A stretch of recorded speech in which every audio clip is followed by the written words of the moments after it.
ಗಜೇಂದ್ರಗಢದಿಂದ ಯಲಬುರ್ಗಾ ಮಾರ್ಗವಾಗಿ ಹೋಗುತ್ತಿರುವ ಕಲ್ಲಿನ ಲಾರಿ ಮತ್ತು ಸಿಮೆಂಟ್ನ ಲಾರಿ ನಡುವೆ ಪರಸ್ಪರ ಡಿಕ್ಕಿ.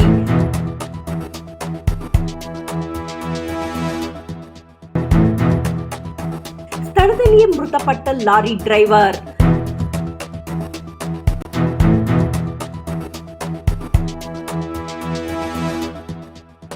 ಲಾರಿ ಸಿಮೆಂಟ್ ಲೋಡ್ ಮಾಡಿಕೊಂಡು ಹೋಗುತ್ತಿದ್ದು ನಿದ್ದೆ ಕಣ್ಣಿನಲ್ಲಿ ಕಲ್ಲಿನ ಲಾರಿಗೆ ರಾಂಪುರ್ ಹತ್ತಿರ ಡಿಕ್ಕಿ ಹೊಡೆದಿರುವ ದೃಶ್ಯ ಕಂಡು ಬಂದಿದೆ.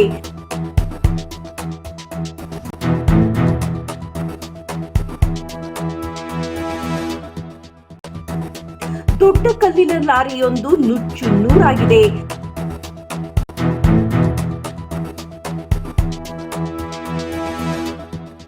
ಅದರಲ್ಲಿದ್ದ ದೊಡ್ಡ ಕಲ್ಲು ಲಾರಿ ಕ್ಯಾಬಿನ್ ಮೇಲೆ ಬಿದ್ದು ಡ್ರೈವರ್ ಸ್ಥಳದಲ್ಲಿಯೇ ಸಾವನ್ನಪ್ಪಿದ್ದಾನೆ.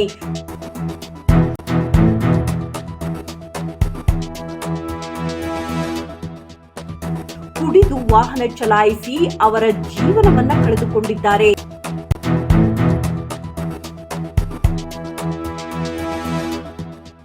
ಬೆಳಗಿನ ಜಾವ ಈ ಘಟನೆ ಸಂಭವಿಸಿದೆ.